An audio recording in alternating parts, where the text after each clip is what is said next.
नमस्कार दोस्तों, मेरा नाम है परवीन। आज हम पंचायती राज सिस्टम को समझेंगे। पंचायती राज सिस्टम जो कि महात्मा गांधी की इच्छा थी कि हमारे देश में पंचायती राज सिस्टम को लागू किया जाए। पंचायती राज सिस्टम को महात्मा गांधी जी राम राज्य कहकर भी पुकारा करते थे।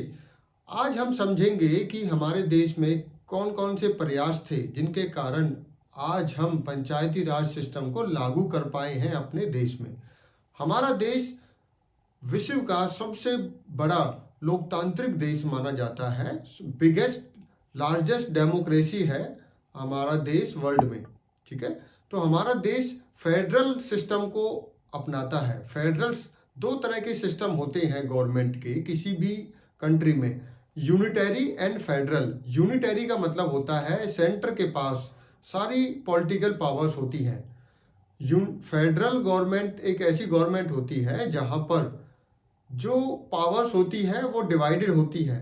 ठीक है, जो मिनिमम दो तरह की गवर्नमेंट होनी चाहिए, एक सेंट्रल लेवल पे और एक स्टेट लेवल पे। ठीक है, तो उसको फेडरल सिस्टम ऑफ गवर्नमेंट बुलाते हैं। तो हमारे देश में फेडरल सिस्टम है, यूएसए में भी फेडरल सिस्टम है। कुछ ऐसे देश हैं जहां पर यूनिटरी फॉर्म ऑफ गवर्नमेंट होती है, जैसे यूनाइटेड किंगडम है, जैसे जापान है। ठीक है, जापान में और इंग्लैंड में आपका यूनिटरी फॉर्म ऑफ गवर्नमेंट होती है। वहां पे केंद्र के पास सारी सारी शक्तियां होती हैं, सारी पावर्स होती हैं। और जो फेडरल सिस्टम होता है वहां पे जो पावर्स है वो डिवाइड होती हैं। वो कुछ तो केंद्र के पास होती है, कुछ राज्य के पास होती है। कहने का मतलब है कि फेडरल गवर्नमेंट के पास या फेडरल सिस्टम के पास कम से कम दो पावर्स डिस्ट्रीब्यूट होनी चाहिए दो जगह पे। हमारे देश में थ्री टायर गवर्नमेंट सिस्टम है। फेडरल के लिए दो चाहिए, हमारे पास तीन है। तो हमारा जो देश है वो तीन तरह की गवर्नमेंट यहाँ पे होती है। सेंट्रल गवर्नमेंट जिसको केंद्र सरकार हम बुलाते हैं, स्टेट गवर्नमेंट जिसको राज्य सरकार हम बुलाते हैं, और लोकल सेल्फ गवर्नमेंट। ठीक है, जिसके दो पार्ट हैं। लोकल सेल्फ गवर्नमेंट के दो पार्ट हैं। एक इसके अंदर पंचायती राज आता है,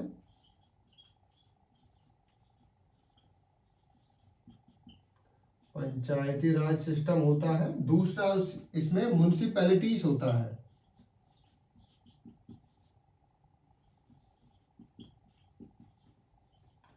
तो आज हम पंचायती राज को पढ़ेंगे। तो देखिए, हमारे संविधान में, हमारे देश में सबसे बड़ा क्या, सबसे उच्च स्थान किसका है? संविधान का।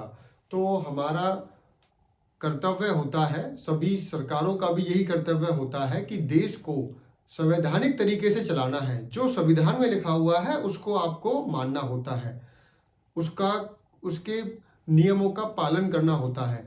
तो हमारे संविधान में लिखा हुआ है कि जो हमारे देश में केंद्र के पास कौन कौन सी पावर्स हैं, कौन कौन से विषय हैं जिन पे केंद्र सरकार कानून बना सकती है। जैसे डिफेंस का है आपका, जैसे रेलवे है, जैसे आपका फॉरेन अफेयर्स है, जैसे बैंकिंग है। ये वो विषय हैं जिन पे केंद्र के पास ही शक्तियां दे रखी है, पावर दे रखी है। कोई और इन विषयों को छेड़ नहीं सकता। अगर डिफेंस में कुछ करना है, कुछ फेर बदल करने हैं, कुछ कानून बनाना है या कोई कानून आपको बदलना है, वो केंद्र के पास उसकी पावर है, वो कर सकता है। अगर आपको फॉरेन अफेयर्स में किसी देश के साथ क्या कैसे संबंध रखने हैं, किसके साथ कितना बिजनेस करना है, तो वो सारी जो भी पावर्स है वो भी सेंटर के पास दे रखी है। किसने दे रखी है? संविधान ने। जैसे रेलवे में, रेलवे का जो भी कंप्लीट आपकी बजट कितना होना चाहिए रेलवे का। ठीक है, रेलवे किस एरिया में रेलवे आपको देनी है, नया ट्रैक कहाँ पे बनाना है, रेलवे ट्रैक, उनकी सारी जो भी विषय है वो केंद्र के पास दे रखा है। उसी तरीके से हमारे संविधान में राज्य को भी कुछ शक्तियां दे रखी हैं, कुछ पावर दे रखी हैं, कुछ विषय हैं जिन पे राज्य सरकार कानून बना सकती है। जैसे कि आपका इरिगेशन है। ठीक है, एग्रीकल्चर है आपका। ठीक है, एग्रीकल्चर हो गया आपका। आपका इसमें अंदर पुलिस हो गई, लोकल गवर्नमेंट्स हो गई आपकी। ठीक है, तो ये सभी जो विषय हैं उन पे आपकी राज्य सरकार कानून बना सकती है। तीसरा हमारा होता है लोकल सेल्फ गवर्नमेंट। इसके अंदर पंचायती राज, जो हमारे विलेज होते हैं, जो कि गांव होते हैं, उनमें पंचायती राज सिस्टम होता है। जो शहर वाला एरिया होता है उनमें म्युनिसिपैलिटीज लगती हैं। दोनों 3 टायर सिस्टम होते हैं। दोनों में क्या होता है? 3 टायर सिस्टम। पंचायती राज सिस्टम के 3 लेवल होते हैं। एक सबसे ऊपर आपका कौन सा होता है? डिस्ट्रिक्ट लेवल, फिर ब्लॉक लेवल, फिर पंचायत लेवल। उसी तरीके से म्युनिसिपैलिटीज के भी 3 लेवल होते हैं, वो हम नेक्स्ट लेक्चर में पढ़ेंगे। तो अभी हम सबसे पहले ये देखते हैं कि पंचायती राज सिस्टम को लागू किस तरीके से देश में किया गया। तो लॉर्ड रिपन एक अंग्रेज वायसराय थे, जिन्होंने पंचायती राज सिस्टम के बारे में सबसे पहले इसको लागू करने की इच्छा जताई थी। और वो कब किया था? वो 1882 में किया था। देखिए, अगर हम बात करें 1882 में लॉर्ड रिपन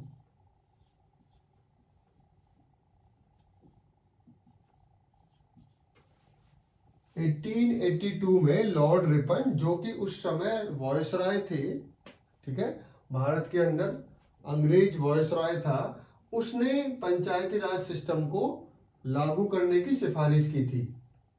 अब ये लॉर्ड रिपन को ही हम father of local self government भी बुलाते हैं, ठीक है। इसका जन्मदाता बुलाया जाता है। इसने कोशिश की थी उस समय, ठीक है, करने के लिए। अब हम देखते हैं कि जब हमारा देश आजाद हुआ उसके पश्चात किस तरीके से पंचायती राज सिस्टम को लागू कैसे किया गया। देखिए, सबसे पहले अगर हम बात करें तो 1948 के समय एक आर्टिकल 40 हुआ करता था। आर्टिकल 40।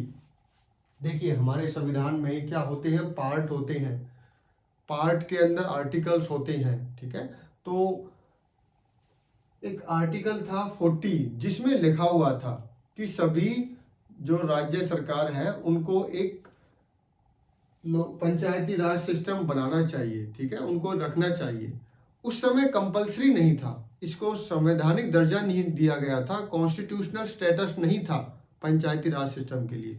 वहां पे बस ये लिख दिया गया था कि सभी राज्यों को बनाने चाहिए, ठीक है, उनको बनाने चाहिए, उनको पावर्स देनी चाहिए, ठीक है, जिससे कि वो सेल्फ अपने आप ही काम कर सके, इंडिपेंडेंट बनने की पावर्स देनी चाहिए।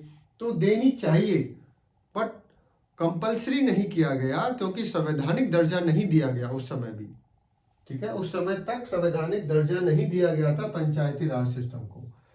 तो उस समय कोई राज्य बनाए ना बनाए, उसकी इच्छा पे छोड़ दिया गया, ठीक है। एक इंस्ट्रक्शन दी गई कि बनाना चाहिए, बट फोर्सफुली नहीं बोला गया, कंपलसरी नहीं किया गया राज्यों पे कि आपको बनाना ही बनाना पड़ेगा, ठीक है। तो आगे चल के देखिए, 1948 में तो आर्टिकल 40 की बात होती है। 1948 में आर्टिकल 40 की बात होती है। उसके बाद 1957 में 1957 में बलवंत राय कमेटी बनाई गई।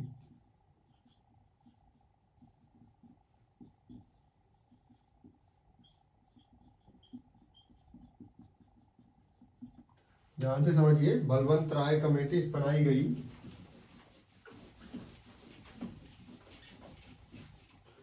देखिए, 1882 में अंग्रेज वायसराय लॉर्ड रिपन ने पंचायती राज सिस्टम को लागू करने की सिफारिश करी। उस समय तक हमारा देश आजाद नहीं हुआ था।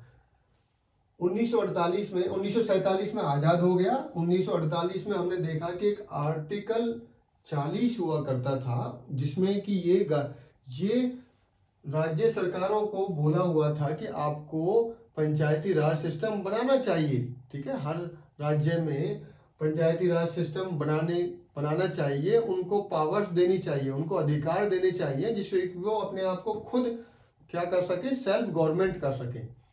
1957 में बलवंत राय कमेटी बनाई गई और बलवंत राय कमेटी ने अपनी रिपोर्ट सबमिट करी। रिपोर्ट में बोला गया कि पंचायती राज सिस्टम के अंदर 3 टायर होने चाहिए। कितने टायर बोले गए? 3 टायर। इन्होंने बोला गया कि 3 लेवल होने चाहिए पंचायती राज सिस्टम के। 3 टायर पंचायती राज सिस्टम होना चाहिए। पहला क्या होना चाहिए? पहला होना चाहिए जिला लेवल पे, जिला पंचायत जिसको हम बुलाएंगे। दूसरा रहेगा ब्लॉक, जिसको ब्लॉक पंचायत बुलाया जाएगा। और तीसरा रहेगा आपका पंचायत, ग्राम पंचायत। ठीक है,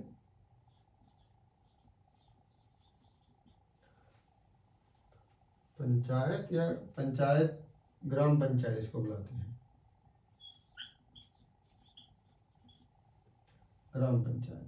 ठीक है, तो जिला पंचायत ये डिस्ट्रिक्ट लेवल पे काम करेगा। ब्लॉक, देखिए ब्लॉक बनाए जाते हैं कुछ गांवों को जोड़ के, 20, 25, 30, 35 वो पॉपुलेशन के हिसाब से कुछ गांव को, कुछ पंचायत को मिला के, कुछ विलेज को मिला के ब्लॉक बनाया जाता है और उस ब्लॉक के अंदर ब्लॉक पंचायत बना दी जाती है। और पंचायत, ग्राम पंचायत एक गांव की अपनी एक ग्राम पंचायत बनाई जाती है।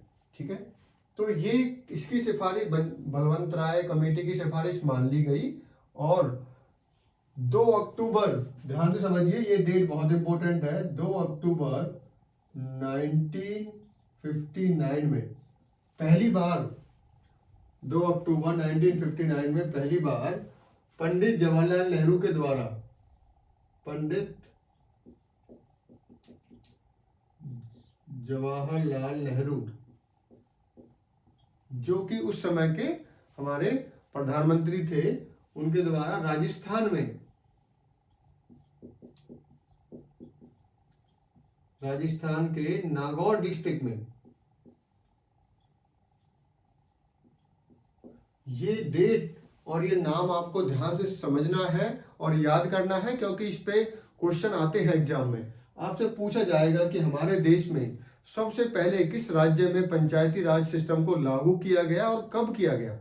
तो हमारे देश में 2 अक्टूबर 1959 को राजस्थान के नागौर डिस्ट्रिक्ट में, ठीक है, पंचायती राज सिस्टम को लागू किया गया। किसके द्वारा?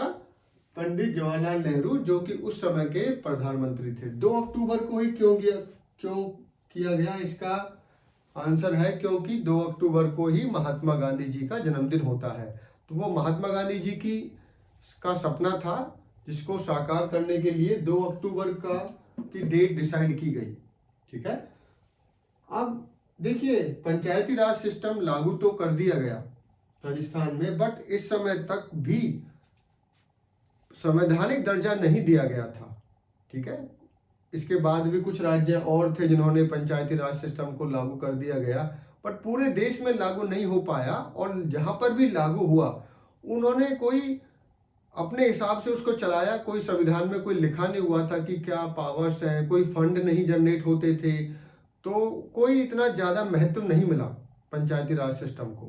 तो इसकी डिमांड होती रही कि जब तक इसको संवैधानिक या कॉन्स्टिट्यूशनल स्टेटस नहीं दिया जाएगा तब तक पंचायती राज जो आपका वो प्रभाव नहीं डाल पाएगी हमारे देश में। ठीक है, तो इसको करने के लिए कॉन्स्टिट्यूशन में संशोधन किया गया। अब ये आपसे पूछा जाएगा कि कब किया गया? 1992 में 73वां संशोधन किया गया। ध्यान से समझिए, ये डेट आपको याद करनी है।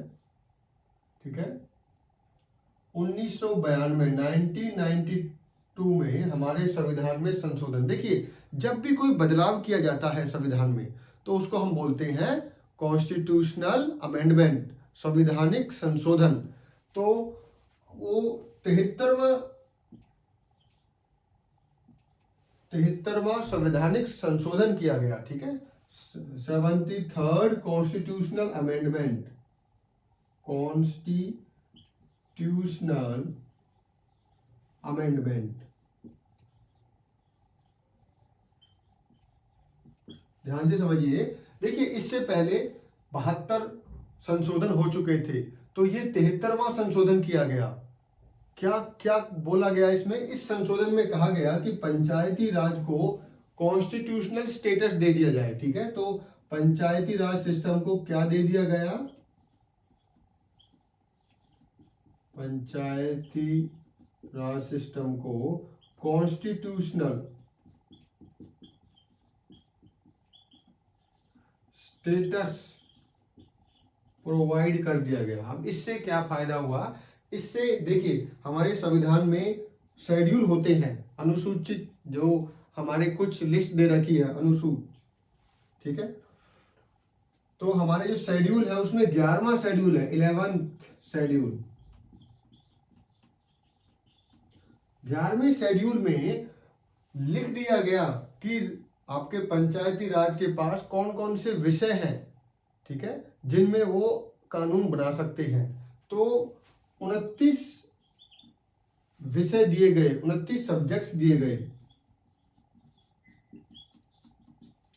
29 सब्जेक्ट दिए गए, जिन सब्जेक्ट्स में पंचायती राज कोई भी कानून बना सकती है, ठीक है, कोई भी कानून बना सकती है। तो 29 सब्जेक्ट दिए गए। इनकी लिस्ट कहाँ पे मिलेगी आपको, ये लिस्ट मिलेगी आपको 11 शेड्यूल में। देखिए हमारे संविधान के अंदर पार्ट होते हैं, पार्ट के अंदर क्या होते हैं, आर्टिकल होते हैं। उसी तरीके से 12 शेड्यूल है।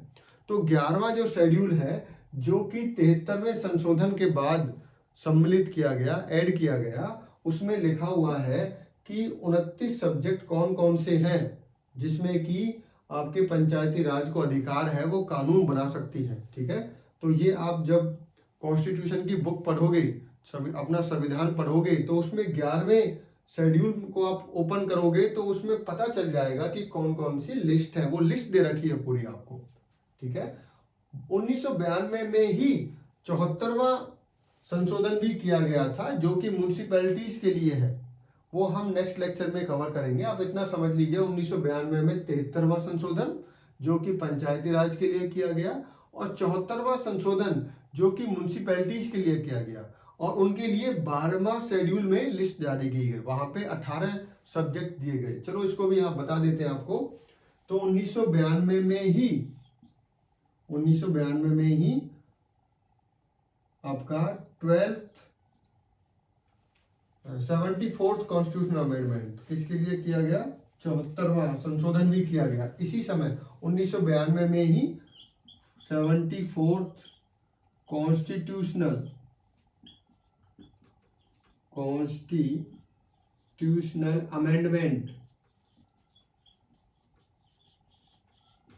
अमेंडमेंट भी किया गया, जो कि किसके बारे में था, जो म्युनिसिपैलिटीज के लिए था।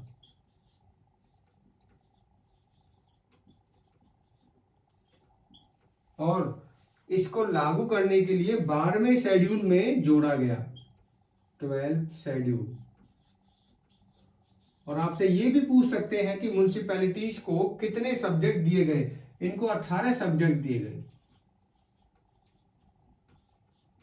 इनको 18 विषय दिए गए जिनमें ये कानून बना सकते हैं। तो आपसे 73वां या 74वां संविधान संशोधन पूछ सकता है कि वो कब हुआ।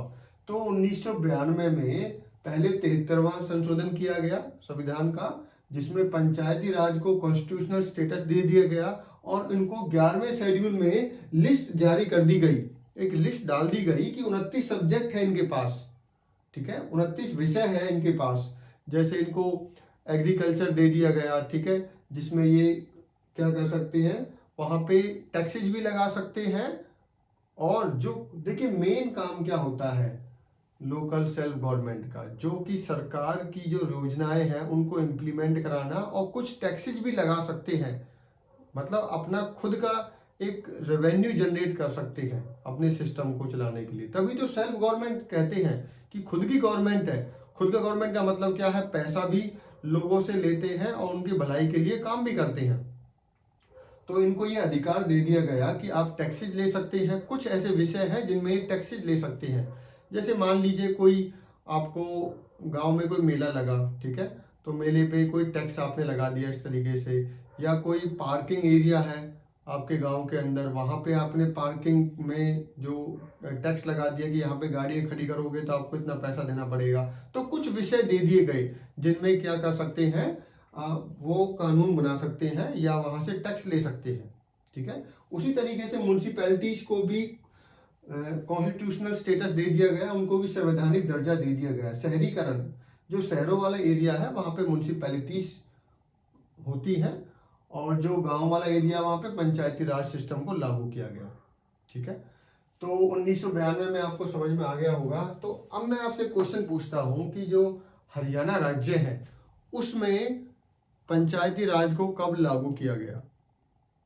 पंचायती राज सिस्टम को हरियाणा राज्य में कब लागू किया गया? तो ध्यान से समझिए, 1992 में तो इसको संवैधानिक दर्जा दिया गया था। इसके बाद ये कंपलसरी हो गया कि सभी राज्य में, देखिए इससे पहले 1957 में बोल दिया गया कि आप पंचायती राज सिस्टम रखोगे, पर वहां पे कंपलसरी नहीं था उस समय भी। 1992 में तो संविधान में ही संशोधन कर दिया गया कि पंचायती राज सिस्टम रखना ही पड़ेगा। तो पंचायती राज सिस्टम होगा और हर 5 साल के बाद इलेक्शन होंगे, हर 5 साल के बाद इलेक्शन होंगे, ये भी बोल दिया गया। तो किस तरीके से वो सेल्फ गवर्नमेंट चलेगी उसके बारे में भी संविधान में लिख दिया गया, ठीक है, कि 3 टायर होंगे हर पंचायती से, जो भी आपका पंचायती राज सिस्टम है वहां पे एक जिला पंचायत होगी, एक ब्लॉक पंचायत होगी, एक ग्राम पंचायत होगी, 3 लेवल होंगे और 3 लेवल के बाद आपका ये पूरा सिस्टम चलेगा, ठीक है। अब नेक्स्ट देखिए, अब हम पूरा फोकस करेंगे पंचायती राज सिस्टम पे, अपना पंचायती राज सिस्टम किस तरीके से क्या होता है। तो देखिए ध्यान से समझिए इसको।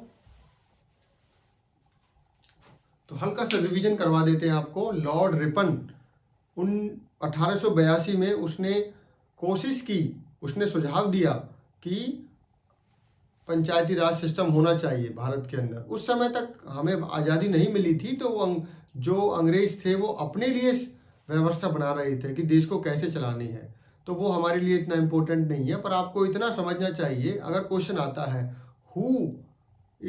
Who considered as the father of local self government, हमारे भारत में जन्मदाता को किसको माना जाता है जो पंचायती राज सिस्टम है? तो लॉर्ड रिपन को, लॉर्ड रिपन जो कि वॉयसराय था अंग्रेजों का, ठीक है, भारत में उस समय 1882 के समय में।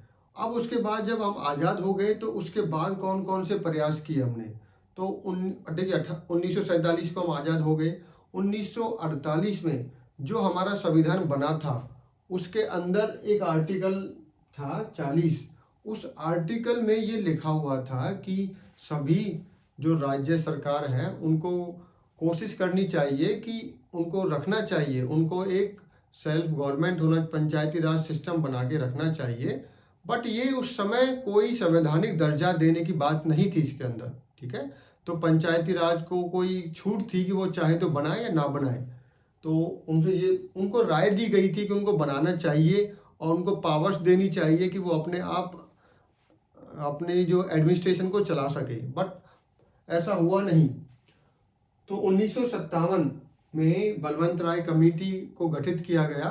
तो उनकी सिफारिश पे 3 टायर सिस्टम बोले गए। उन्होंने बोला, बलवंत राय कमेटी ने ये सुझाव दिया कि जो पंचायती राज सिस्टम के अंदर 3 टायर होने चाहिए, एक जिले लेवल पे, एक ब्लॉक लेवल पे, एक ग्राम लेवल पे। तो ग्राम पंचायत, ब्लॉक पंचायत और जिला पंचायत, ये 3 सिस्टम होने चाहिए पंचायती राज सिस्टम के लिए, ठीक है। उसके बाद पहली बार हमारे देश में पंचायती राज सिस्टम को लागू किया गया 2 अक्टूबर 1959 को, और ये राजस्थान के नागौर डिस्ट्रिक्ट में किया गया। किसके द्वारा? पंडित जवाहरलाल नेहरू के द्वारा। ये बहुत इंपॉर्टेंट है। देश में सबसे पहली बार कहाँ पे लागू हुआ? राजस्थान के नागौर डिस्ट्रिक्ट में। जो हमारे महात्मा गांधी जी है उनके जन्मदिन जो 2 अक्टूबर को होता है उस दिन ये लागू किया गया, ठीक है, 2 अक्टूबर 1959 को। अब उसके बाद 1952 में हमारे संशोधन किया गया हमारे संविधान में, 73वां संशोधन था। वो कौन सा था? 73rd अमेंडमेंट था कॉन्स्टिट्यूशन का, जिसमें पंचायती राज सिस्टम को कॉन्स्टिट्यूशनल स्टेटस दे दिया गया, संवैधानिक दर्जा दे दिया गया। बोल दिया गया कि हर 5 साल में इलेक्शन होंगे, सभी राज्य सरकारों को पंचायती राज सिस्टम रखना पड़ेगा, ठीक है। कुछ को छूट दी गई, वो हम बाद में पढ़ेंगे, वो स्पेशल प्रोविजन है, कुछ में नहीं होता, जैसे दिल्ली में नहीं है, जम्मू कश्मीर में नहीं है, ठीक है, तो वो हम बाद में समझेंगे। बट बोला गया कि सभी राज्यों के अंदर पंचायती राज सिस्टम होना चाहिए, 3 टायर सिस्टम होना चाहिए वहां पर, ठीक है। और कौन कौन से अधिकार हैं उसकी एक लिस्ट बना दी गई, जो कि 11वें शेड्यूल में डाल दिया गया। कितने सब्जेक्ट दिए गए? 29 सब्जेक्ट दिए गए, जैसे कि वाटर मैनेजमेंट, ठीक है, जो आपका एनिमल हस्बेंड्री, जो पशुपालन होता है, फिशरीज हो गया आपका, ठीक है, जो तो ऐसे ऐसे सब्जेक्ट उनको दे दिए गए। अब 74वां संशोधन भी 1992 में ही किया गया, जो कि शहरीकरण के लिए किया गया। वहां पे म्यूनिसिपैलिटीज को भी संवैधानिक दर्जा दे दिया गया। 18 सब्जेक्ट उनको दे दिए गए 12वें शेड्यूल में, ठीक है। अब इसको हम ध्यान से समझेंगे, पूरे सिस्टम को समझेंगे कि पंचायती राज सिस्टम क्या होता है, इसके अंदर क्या क्या है, ग्राम पंचायत को भी समझेंगे हम। तो देखिए,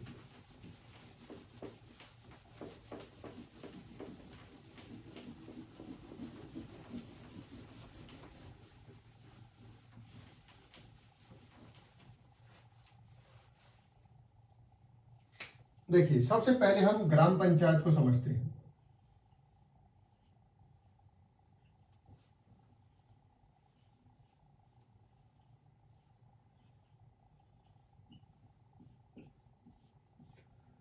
ये पंचायती राज सिस्टम का सबसे जो थर्ड टायर होता है, सबसे जो नीचे वाला पार्ट होता है, वो होता है पंचायत, ग्राम पंचायत का, ठीक है।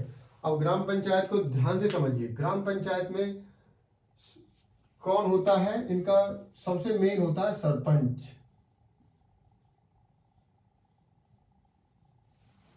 एक होता है पंच, पंच एक से ज्यादा होते हैं तो 25 लिख दिए इनको आप, ठीक है। एक हम समझेंगे ग्राम सभा,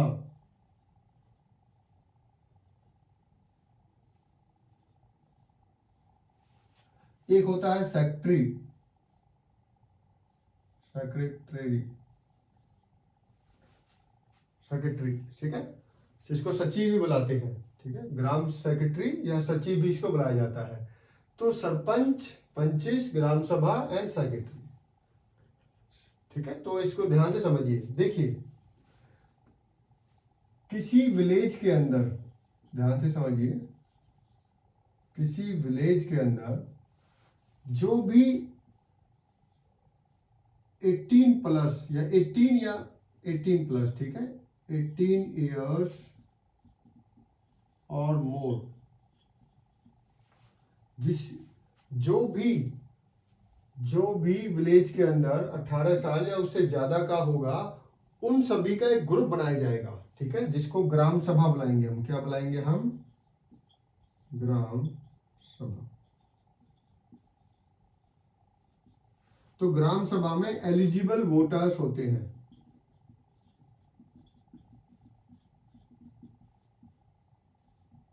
देखिए 18 साल का मतलब जो वोट डाल सकता है।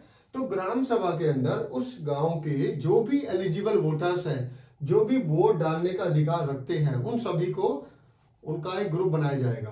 तो आपसे अगर पूछा जाए पंचायत, ग्राम पंचायत के अंदर ग्राम सभा क्या होती है, देखो ग्राम की सभा, एक मीटिंग की जाती है, ठीक है। उस मीटिंग में कौन कौन होते हैं, उसके मेंबर, ग्राम सभा के मेंबर्स, जो भी वोटर्स हैं, जो भी उस गांव के अंदर जितने भी वोटर्स हैं जिनकी उम्र 18 या उससे ज्यादा होगी, वो सभी इसके मेंबर होंगे, ठीक है। उनकी कोई और कंडीशन नहीं है, चाहे वो एजुकेटेड हो, चाहे नॉन एजुकेटेड हो, चाहे मैन हो, चाहे वुमेन हो, ठीक है, कुछ भी हो, कोई कंडीशन नहीं है। बस कंडीशन एक ही है, ग्राम सभा का मेंबर या ग्राम सभा का सदस्य बनने के लिए आपकी उम्र 18 साल या उससे ज्यादा होनी चाहिए और उस आप गांव के निवासी होने चाहिए, ठीक है, उस गांव में रहने चाहिए। ये नहीं है किसी और गांव के हो और उस ग्राम सभा में आ गए हो आप, ठीक है, समझ गए आप ग्राम सभा। तो ये आपको समझ में आ गया होगा। अब ग्राम सभा के बाद क्या होता है, पंच। पंच क्या होता है, देखिए इसको ऐसे समझिए आप, मान लीजिए कोई गांव है जिसकी पॉपुलेशन है, जिसकी पॉपुलेशन तो ज्यादा है, बट जिसके अंदर ग्राम सभा मेंबर्स कितने हैं, सपोज हम बात करते हैं 6000 मेंबर्स हैं उसके, कितने हैं, 6000 ऐसे वहां पे लोग हैं जिनकी उम्र 18 या उससे ज्यादा है। तो हम 6000 को 6 भागों में बांट देते हैं, ठीक है, 6 भागों में बांट देते हैं, 1 2, पहला हो गया, ये दूसरा हो गया, ये तीसरा हो गया, ये चौथा हो गया, ये पांचवा हो गया और ये छठा हो गया।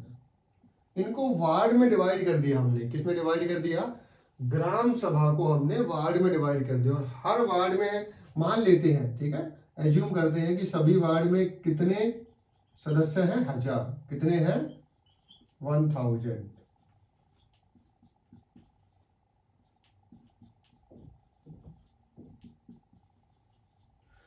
हर किसी में कितने हैं, हर वार्ड में कितने हैं, 1000। अब इन वार्ड में एक प्रतिनिधि को चुनेंगे, ठीक है, एक रिप्रेजेंटेटिव को चुनेंगे जिसको हम बुलाएंगे पंच। क्या बुलाएंगे हम इसको, पंच। तो कितने पंच हो गए यहाँ पे, 6 पंच चुन के आएंगे। कितने पंच चुन के आएंगे, 6 पंच। तो जितने वार्ड होंगे उतने ही पंचेस निकल के आएंगे, ठीक है। पंच जो आपके, ठीक है, पंच होते हैं वो डिसाइड होता है कितने वार्ड है। तो एक पंच समझ में आ गया होगा आपको, ठीक है। तो पंच उस वार्ड के लोग वोट डालते हैं और चुनते हैं कि किसको पंच बनाना है इस वार्ड से, ठीक है। तो अगर 6 वार्ड है तो 6 वार्ड में 6 पंच निकल के आएंगे आपके, ठीक है। अब आते हैं सरपंच पे। सरपंच कौन है, देखिए, जो ये ग्राम सभा थी ना, ग्राम सभा, ये सभी वोट डालेंगे और एक सरपंच को चुनेंगे। एक ही होगा, एक गांव में एक ही सरपंच होता है। तो आप ये समझिए, उस गांव के अंदर जो भी वोट डालने का अधिकार रखता है वो वोट डालेगा, ठीक है। और वोट डालने के बाद जो जीतेगा उसको सरपंच बना दिया जाएगा, ठीक है, उसको सरपंच बना दिया जाएगा। तो सरपंच में कौन बनाएगा सरपंच, ग्राम सभा। देखिए ग्राम सभा ही तो है जो जो वोट डालने वाले लोग हैं। तो ऑल मेंबर्स ऑफ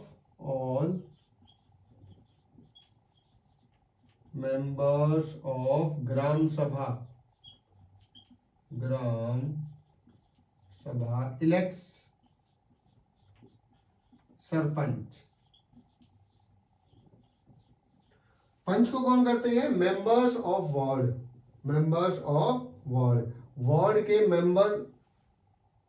मेंबर इसको इलेक्ट करते हैं, पंच को। सरपंच को सभी पूरे जितने भी मेंबर हैं ग्राम सभा में सभी वोट डालते हैं और एक सरपंच को क्या करते हैं, चुनते हैं।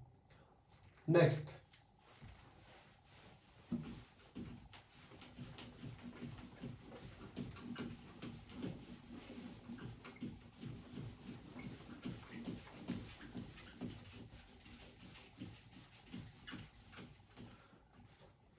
देखिए, नेक्स्ट देखिए,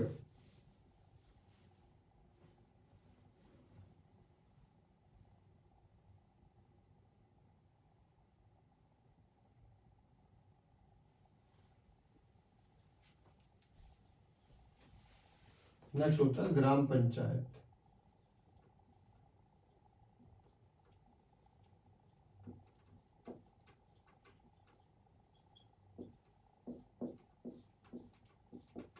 देखिए इसी का एग्जांपल लेते हैं।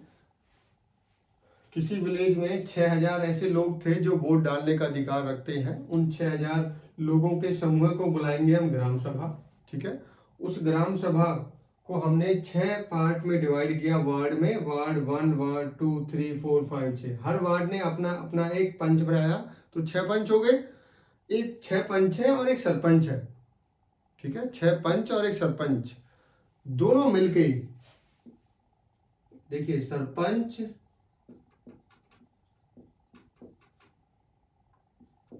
एंड जो भी पंचेस हैं ये मिलके ग्राम पंचायत का गठन करते हैं। किसका गठन करते हैं, ग्राम पंचायत। अगर इसी का एग्जांपल लें तो कोई गांव है जहाँ पे 6000 ग्राम सभा के मेंबर हैं और यहाँ पे 6 पंच है। तो 6 पंच और एक सरपंच मिलके क्या बनाएगा, ग्राम पंचायत। यहाँ पे एक गवर्नमेंट का अधिकारी भी होता है, ठीक है, जिसको वहां की जनता नहीं चुनती है, वो सरकार, जो आपकी सरकार है वो चुन के भेजती है, ठीक है, वो चुन के भेजती है। जो गवर्नमेंट है, जो स्टेट गवर्नमेंट है वो चुन के वहां पे बैठाती है। तो इसको क्या बुलाते हैं, सचिव बुलाते हैं या सेक्रेटरी बुलाते हैं। सेक्रेटरी बुलाते हैं या सचिव बुलाते हैं। इसका काम क्या होता है, जो ग्राम पंचायत या ग्राम सभा दोनों का ये सेक्रेटरी होता है। ध्यान रखिए, ग्राम सभा और ग्राम पंचायत दोनों की मीटिंग अरेंज करता है, दोनों के कामकाज को देखता है, उनका रिकॉर्ड रखता है, डेली बेसिस पे क्या क्या काम हो रहा है उनका रिकॉर्ड रखता है।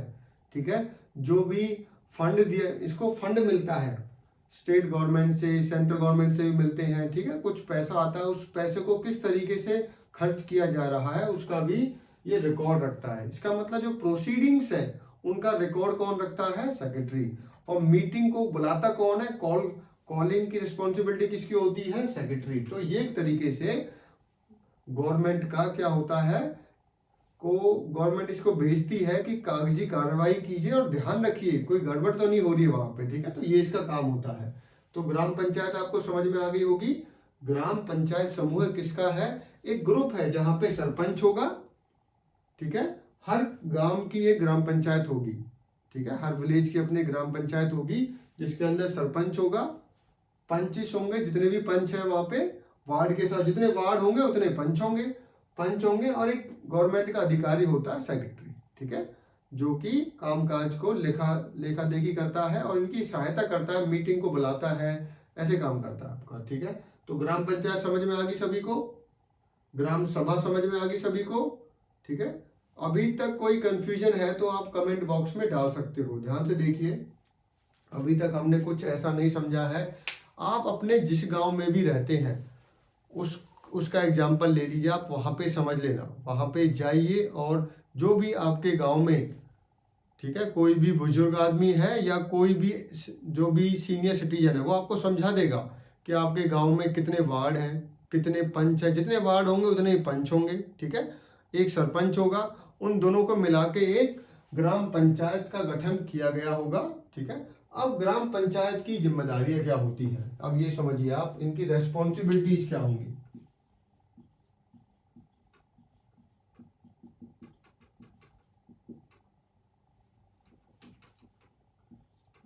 आपने इनको बना तो दिया, आपने इनका चुनाव तो कर लिया, बट इनकी जिम्मेदारियां क्या? देखिए, 5 साल के लिए ग्राम पंचायत गठित होगी, 5 साल के लिए ही पंच, 5 साल के लिए सरपंच, तो इस तरीके से 5 साल के लिए ही ग्राम पंचायत का गठन होता है।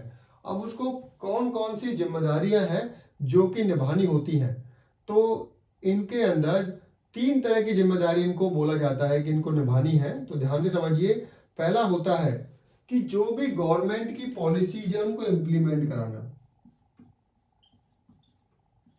Implementation of government policies. Example लेते हैं, जैसे मान लीजिए मनरेगा,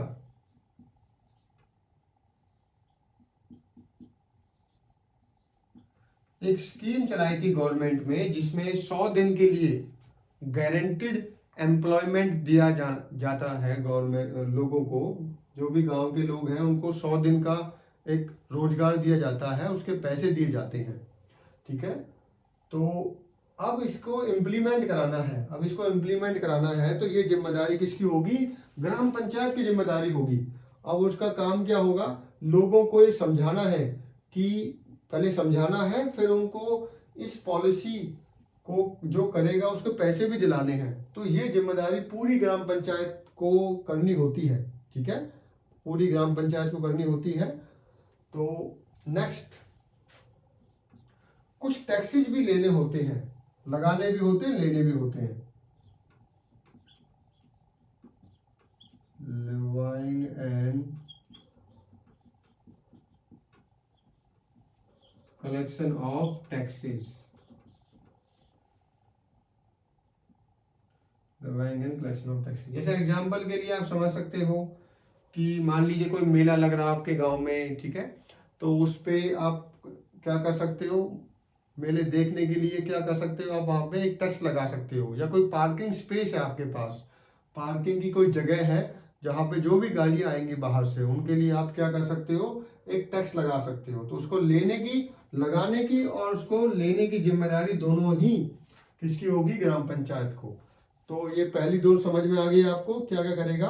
अब उसके बाद कुछ ऐसे सिस्टम होते हैं जैसे स्कूल की बिल्डिंग बनाना, ड्रेनेज, रोड, वाटर रिसोर्सेज। ठीक है, तो अब इसके बाद जो काम होते हैं, जैसे मान लीजिए स्कूल की बिल्डिंग,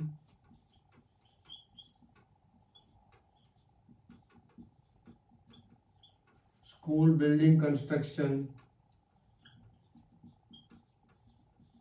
कंस्ट्रक्शन एंड मेंटेनेंस दोनों ही होगा आपका, ठीक है। वाटर मैनेजमेंट,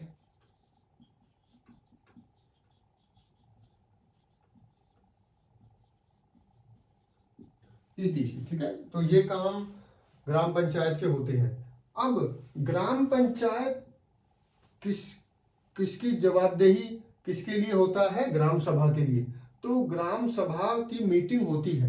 जैसे एग्जाम्पल आपको एक अच्छा एग्जाम्पल देते हैं। मान लीजिए किसी गांव को बीपीएल की लिस्ट बनानी थी, बिलो पॉवर्टी लाइन।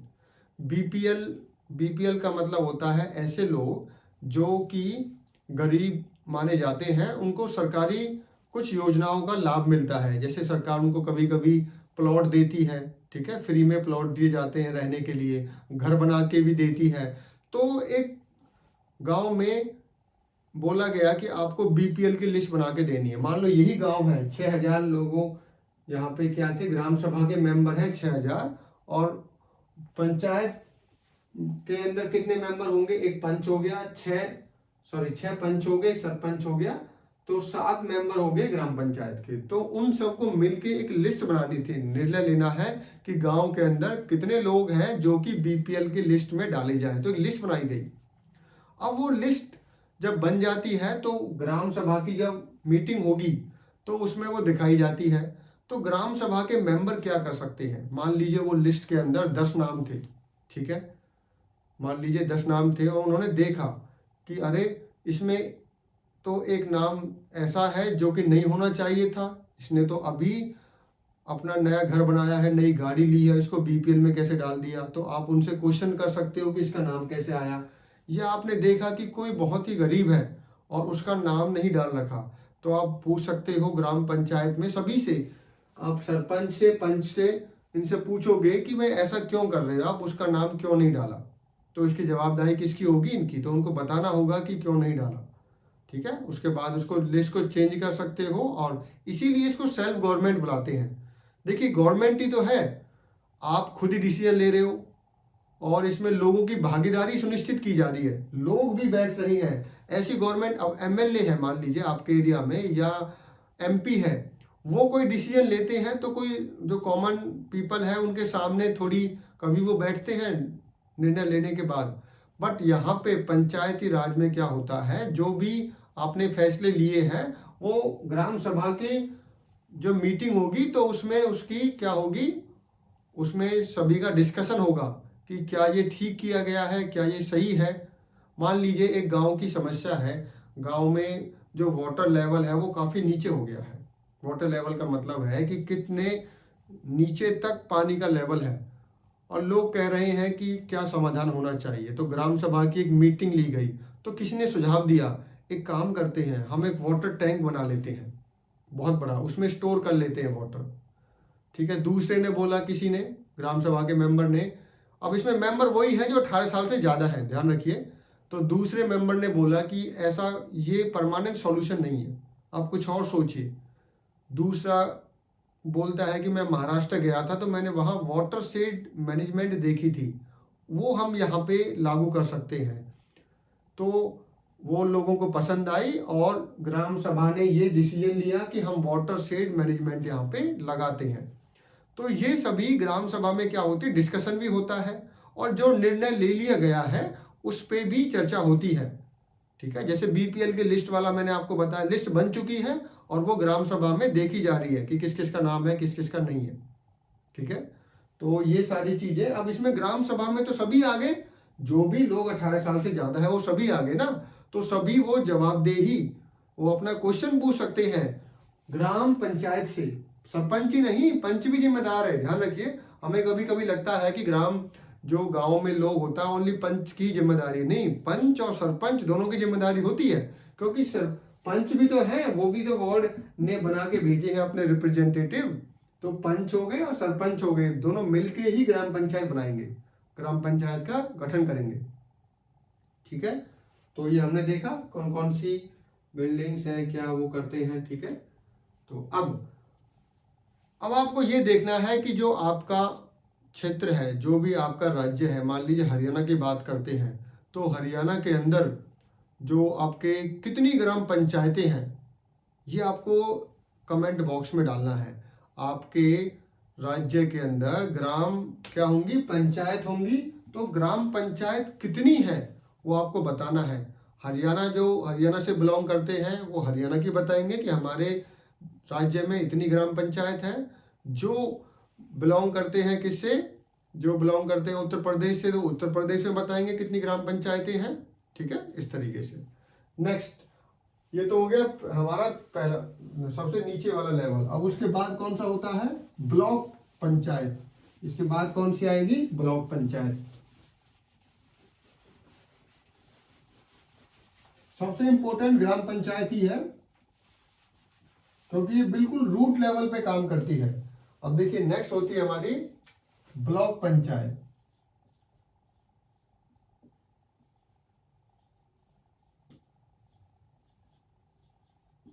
देखिए अलग अलग राज्य में इसके अलग अलग नाम हो सकते हैं। कहीं पे इसको पंचायत समिति बुलाते हैं, कहीं पे ब्लॉक पंचायत बुलाते हैं। तो ब्लॉक का मतलब समझिए, मान लीजिए कोई किसी राज्य में 15 गांव का एक ब्लॉक बनाया हुआ है, 15 विलेजेस का को मिला के एक ब्लॉक बनाया हुआ है। क्या बनाया हुआ है, ब्लॉक। तो उस ब्लॉक की एक अपनी पंचायत बनाई जाएगी, जिसको हम ब्लॉक पंचायत बनाएंगे। ठीक है, इसमें जो सरकारी अधिकारी होता है वो बीडीओ होता है, ब्लॉक डेवलपमेंट ऑफिसर। कौन होता है, ब्लॉक डेवलपमेंट ऑफिसर। जैसे हरियाणा की बात करें तो अगर हरियाणा में आप मान लीजिए एचसीएस का एग्जाम देते हो, हरियाणा सिविल सर्विस का एग्जाम देते हो, तो आप बीडीओ बन सकते हो। ठीक है, तो वो बीडीओ क्या करेगा, ब्लॉक जो पंचायत है इसके अंदर आपका जो सरकारी अधिकारी होगा वो ब्लॉक डेवलपमेंट ऑफिसर होगा। वो कौन होगा, ब्लॉक डेवलपमेंट ऑफिसर होगा। ध्यान से समझिए इसे, ब्लॉक डेवलपमेंट ऑफिसर होगा। ठीक है, तो ब्लॉक पंचायत आप समझ गए होंगे क्या होती है। उसके बाद हमारा होता है जिला पंचायत। क्या होता है,